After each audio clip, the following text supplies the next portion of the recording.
Hey everybody, it's Tim Hinton, the Beast of the Marching Arts. I'm here with Dr. Mary White. Mary, how are you? I'm doing so good today, Tim. I'm very excited to continue this conversation again. It's valuable, it's necessary, and you know what? You do a really good job of it. Oh, you're so kind to say that. I really enjoy these conversations. And everybody watching, if you ever see me out in the wild, you can call me Beast, which is the name of this series. So we are talking about continuing the series, as Mary said, and we're talking about the vocational life. Sort of what do you do about your work life and your work identity when you get into the midlife time?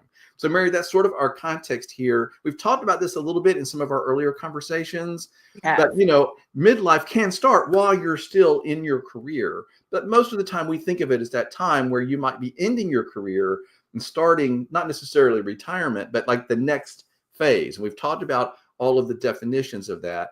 But I do think it's interesting to sort of rethink not only what you're doing, and maybe we're going to talk about being bold and trying some new things, having some new beginnings. I think Right. that's part of what we're going to talk about tonight, but also sort of rethinking the way you think about yourself in relation to work. Because a lot of times when we are in the middle of the thick of our lives in our careers and we're so motivated by whatever metric we're using, we tend to think of, if somebody asks you, who are you? You tell them what you do. Right?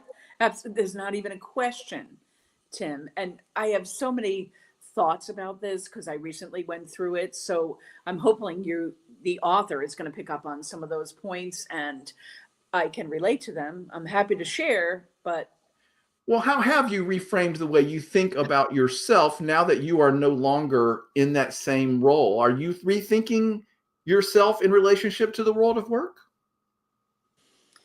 oh gosh, Tim, this is tough because this was very difficult for me. This transition was really difficult. I worked many hours, devoted many years. It was a very, type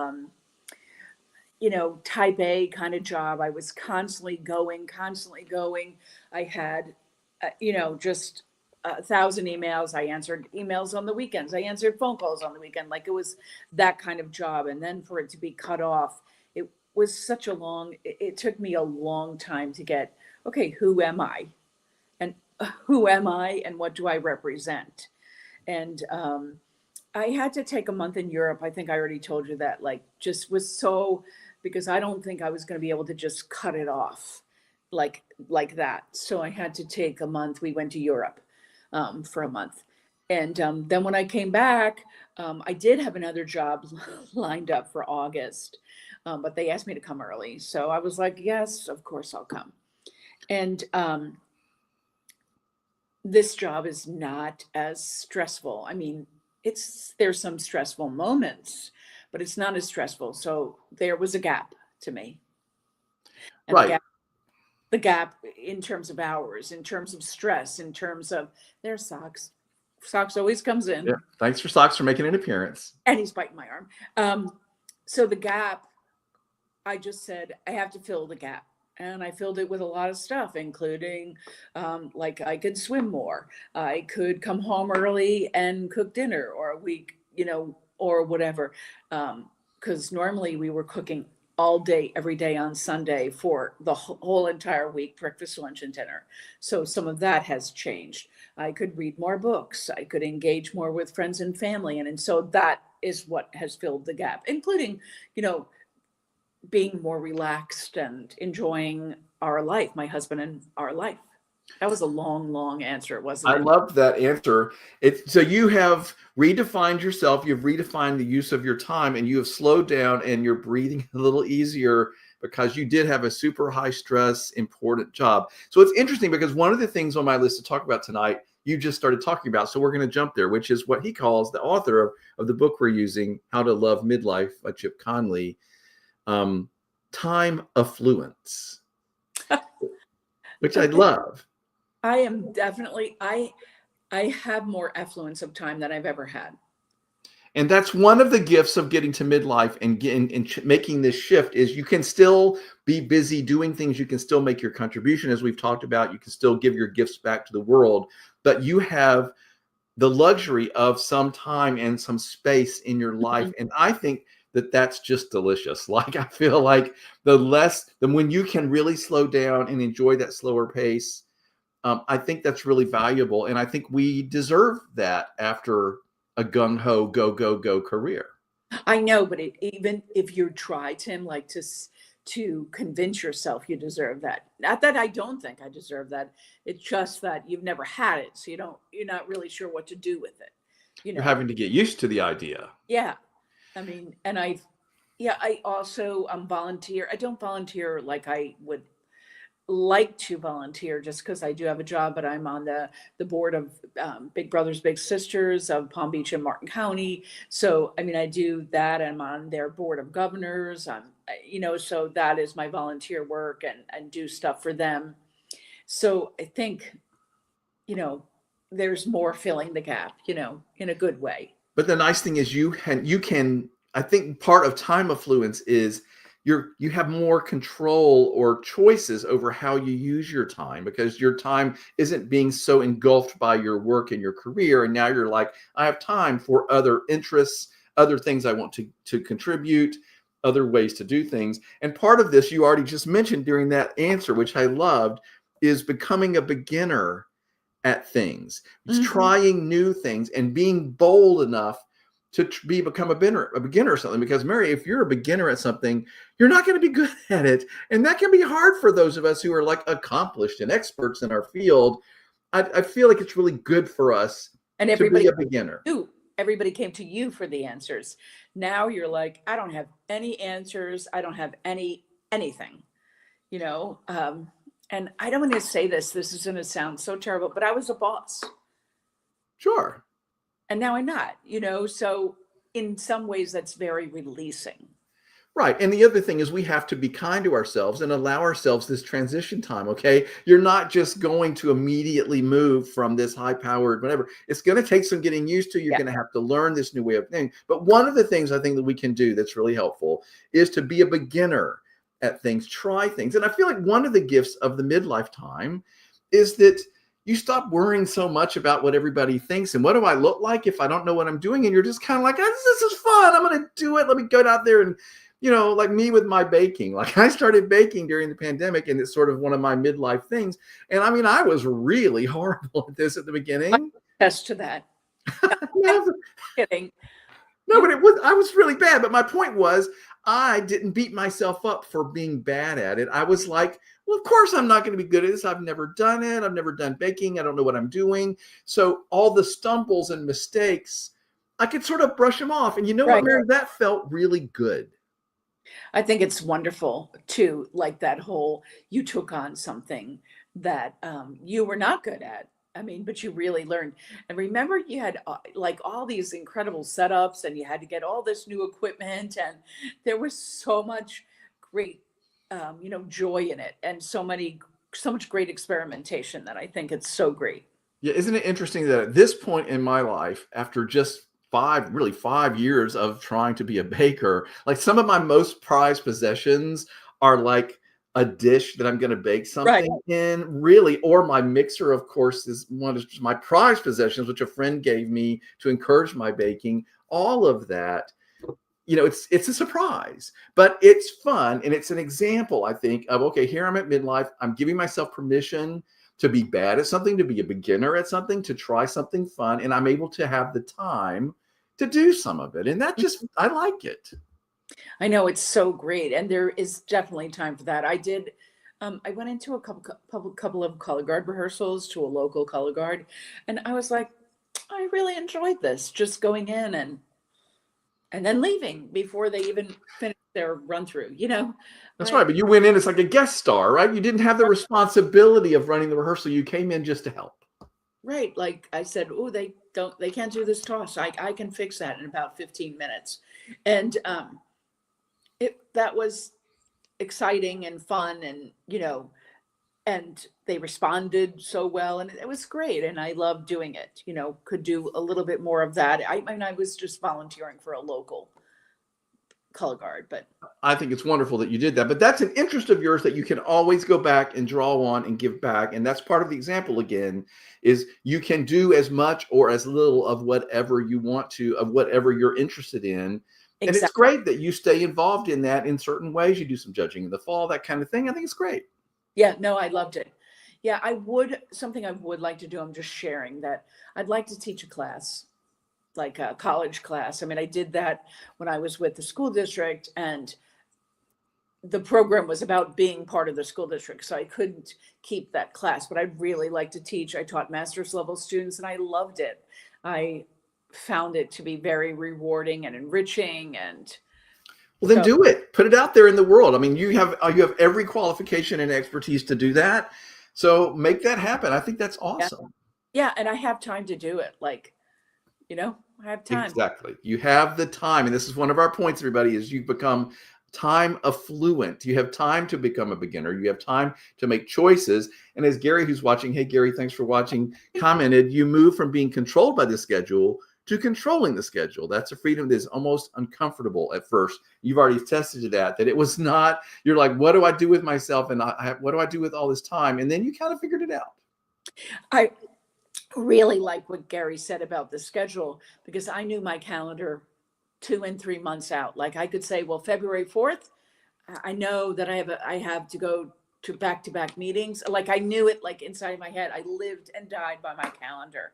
And now I'm like, I don't use a calendar like I used to. So it's a little bit, I mean, still use a calendar, but it's a little bit different for And sure. I think getting away from the tyranny of the calendar and the tyranny of the clock is a wonderful, wonderful thing. And that's one of the gifts of Yeah. getting to this point. Do you know, Tim, like I went to go see the Players Championships a couple weeks ago in Punta Vedra Beach. I know this is so crazy, but I love golf. Um, I love it live. Okay, strange as it is, I like it on TV even. And I left my phone in the car, and normally I'd be like a wreck about it. I just said, well, it'll be fine. Someone knows how to get a hold of me, and that wouldn't have happened. And I enjoy not having my phone with me sometimes and not worrying about it. Again, the Right. tyranny of the technology that's always, and I feel like I worry about, not to get off the subject, but I worry about young people who don't know how to turn that off and have that space. But I value it in my life very much. Yes, I know. And like getting like getting off social media a little bit, doing more reading, having time to read. I think that is such a gift. Yeah, absolutely. By the way, you mentioned golf, and I just want to share with you that I was not a golf enthusiast, and I'd had a really hard time watching it. And then someone took me to a professional golf tournament, Yeah. and I was just engaged the whole time. I thought it was so cool. I loved the environment, and now I think about golf completely differently. Me too. It's such an incredible skill too. Like they're incredible skill. Yeah, and the environment of being on the beautiful golf course that's lovely, and the people were well behaved, and I just liked it. So Yeah. everybody, if you're not into golf and you have a hard time watching it, you just need to find a way to go to one of those a golf tournament, and it'll change your mind about that. Okay, enough about golf. So I loved that. One of the things that I loved in the book that we use as our reference for this is he talks about the big life change at midlife. A lot of people make a big change. Like they move to a new place. Sometimes they move to a new country. As we've already mentioned, they slow down. They have more space in their time. They start trying new things. And I reminded me of sort of the way it felt during the pandemic. I felt like in the pandemic, we sort of stopped. Yeah. Most people had more time. They were trying new things. It was sort They of were like a making little, starters. what? They were making sourdough starters, Tim. Exactly. And my point is, though, that was like a little taste of midlife changes to come. I felt like it was like a preview for people. Yeah, or just the fact that you're not so tied down to the calendar. You're not so tied down to things. Oh, I have to go to the store and get this. I have to go to the store and get this. No, you're not getting anything. Right. You're And we found that we could sick. do it differently and simpler. All that's a gift. So when he talks about putting yourself in new environments, whether you're moving to Istanbul or you're simply moving down the street or you're simply going new places and trying new things, whatever it is, he calls it repotting ourselves No, in new soil. Isn't that fantastic? it's So it talks about repotting ourselves in new soil in order to flourish again. You have the same seed, but you put it in different soil. I loved that. I love it. That is so great. And that also goes along with his theme of harvesting. And, I love an extended metaphor, Tim. And I think he's done a great job with that one. So I liked the idea of, because I'm not, even if I'm going somewhere, I'm still there, and who I am in my core essence, the seed of me is going to me, to the new soil with me. I really love that. Here's a part of something he wrote: don't let the prospect of unfamiliar soil scare you from exploring what's next. You might be able to plant your seed in many places by thinking of your work life as a portfolio of activities. And he starts talking about the portfolio of your career. But before we jump into that concept, anything else you want to say about the soil, the new soil? Because I love that concept. I too love that concept. I was talking with my mother-in-law the other day, and I think, we're moving, we're getting a new house.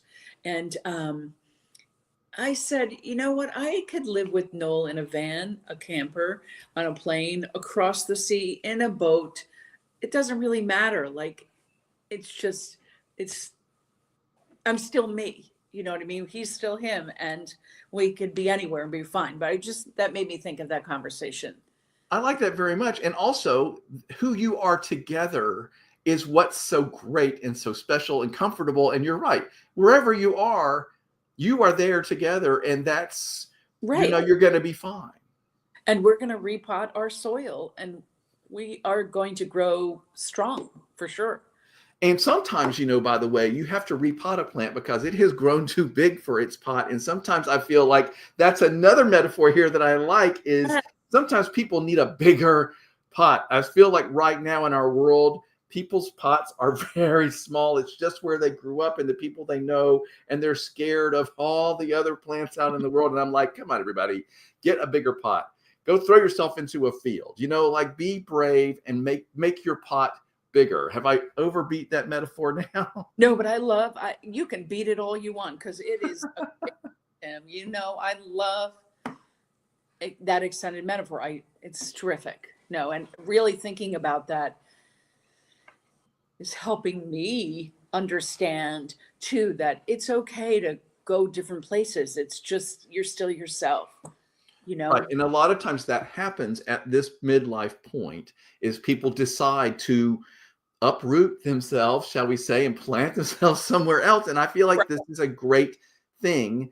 It can be very healthy. And even if you only do that by traveling every now and then and just going places, you can still come home to your safe, healthy little pot that you love. But I feel like people need to go out and see the world and meet other people that aren't like them. And I really encourage people to do that. And that would help fertilize the soil when you see different people and you do different things. I think I like this, Tim. I like it too. It reminded me of the one we had a few conversations ago, where we talked about not trying to be youthful anymore, but trying to be useful. I loved that, and that stuck with me. And I feel like the idea of repotting my life and myself is such a tangible concept. I love it. Yeah, I love that. And because we're going to move May 16th, May 17th, I'm going to consider it as a repotting.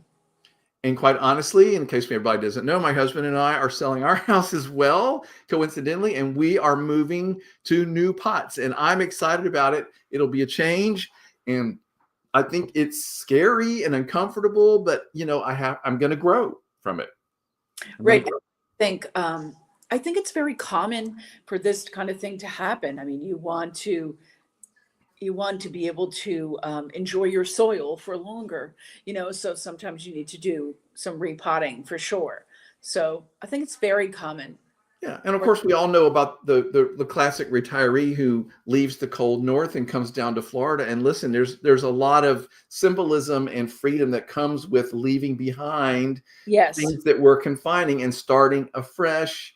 And, I think it's a great thing. So one of the comments he talks about, as I already mentioned, is a portfolio career. And one of the things he talks about is another concept around this. This is probably the last thing we will be talking about here in this topic, is rethinking your career and your life. And usually when people are going through the main part of their career like this, like we said, this is who I am, this is what I do, this is my career. The great thing that you can do when you get to midlife is you can decide, okay, do I want to keep doing some of that? What other things am I interested in? So he talks about sort of creating a portfolio of all the things that you can do and are good at and want to do. So rather than having this is my job, you have a whole portfolio of all the things you can do. For example, he says, even if you have your job, talk to your boss about working less and having more freedom. Then he says you can become a consultant.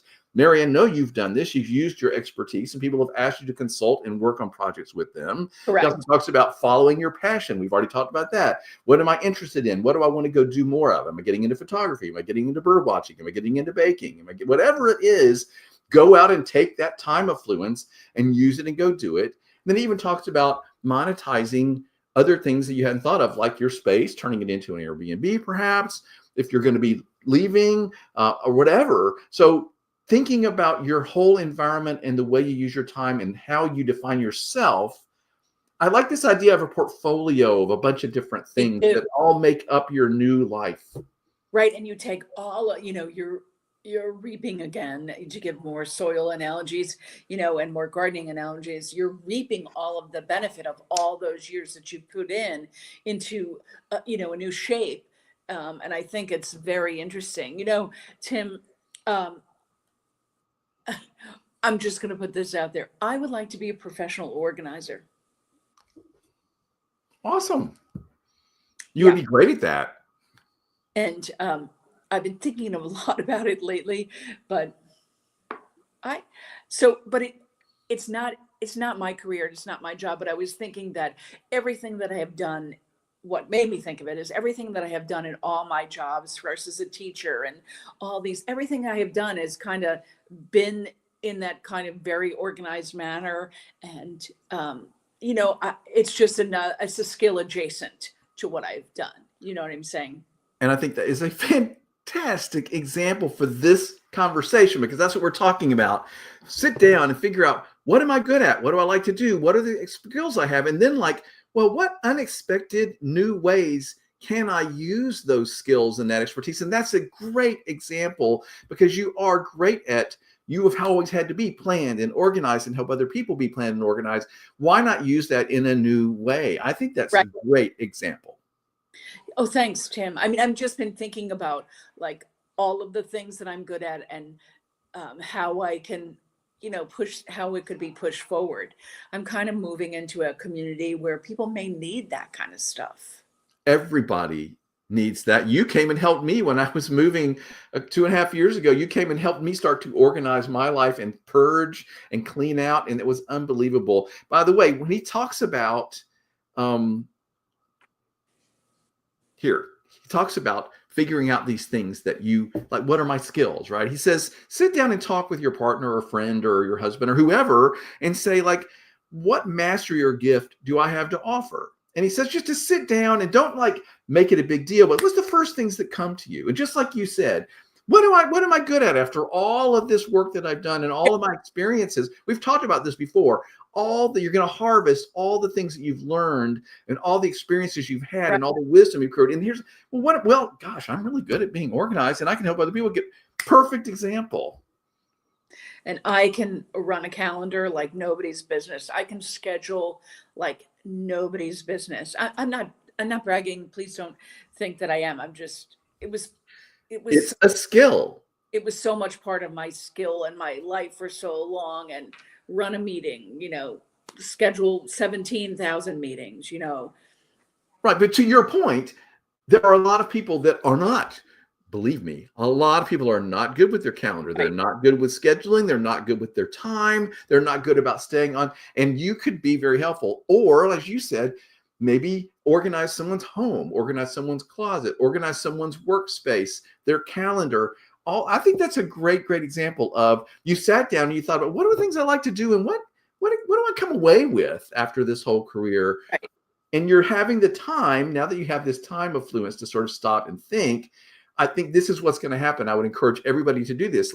Take a few minutes and think, well, what are the things that I'm really into or that I've learned, or what skills do I have after all of this? And then I bet I can use that in some way I'd never thought of. And that's his point, sort of like create a whole portfolio of all these things that you can Exactly. help with, and then do them in new ways. And I have to tell you, Tim, this took me a long time to come to it because I couldn't. It was hard to separate me from a job, and hard to separate skills from the job, and hard to separate things. And I was like, it's taken a while to get there, and it does take a while. Thankfully, I've been comfortable in that process. So, you know, Right. But I think the point is recognizing that, okay, this is something I have to grow into, right? And I have to get used to these new ideas. But the time will come when you're like, well, let me sit down with somebody, my other half or whoever, and just sort of, right, brainstorm a little. What are these things because I mean, I've been doing this too. Like, I've spent a lot of time lately thinking about what are the things that really bring me joy? How do I want to spend my time? And then what do I do with that? What do I want to do about right. these interests and things that I want to spend time doing? What do I want to do with that? And the lovely gift of the midlife time is that you get to choose that, and you have time and space in your life to pursue it, and not frantically, but at your own calmer pace. I totally agree. And I think it takes the calmness. Like, you really need to be calm in order to do that. Like, Right. So again, one of the gifts of being able to slow down, as you're describing, is that you start to have time to have those thoughts and think right. about these things, and you're not just frantically going. And I am loving the idea of having more time affluence in my life, and being able to think about a new portfolio of ways to give back and be useful. Not useful. Although still think you're youthful, Jim. Well, I try to keep some of that going. I think we're all still a big kid a lot. I'm a big kid anyway, a lot of the time, but I like that part of me too. I don't want to lose that either. I can get very serious. I know, Yeah. I can get a little serious. I'm a Capricorn, everybody. So, I come by it honestly, but I I do think. emotional. I'm a Cancer. Isn't that what we do? I don't know. That's Anyway, all right. So we've talked about having a time affluence. We've talked about a portfolio of your career. And especially, we have talked about repotting yourselves in new soil, wherever that means. I love that phrase. That's going to be my takeaway from tonight's conversation. Mhm. But certainly it's, you may not know what it means yet, but certainly, like, the thoughts about of repotting is, a worthy conversation to have you with yourself or someone else. Right. And just having that concept in your head, then the time will come when suddenly you'll go like, oh, I am repotting myself. And maybe it's uprooting to a new place, or maybe it's simply surrounding yourself with a whole different set of flowers and friends or activities, or being a beginner at something, and being daring, and not worrying so much about what everybody thinks, and what you're is this fit my image, and am I getting my status? Like, you can just let all of that stuff go. That is the gift of having a great midlife time. I love it. I love it. Thanks, Mary. This was fun. As always. All right, thank you so much.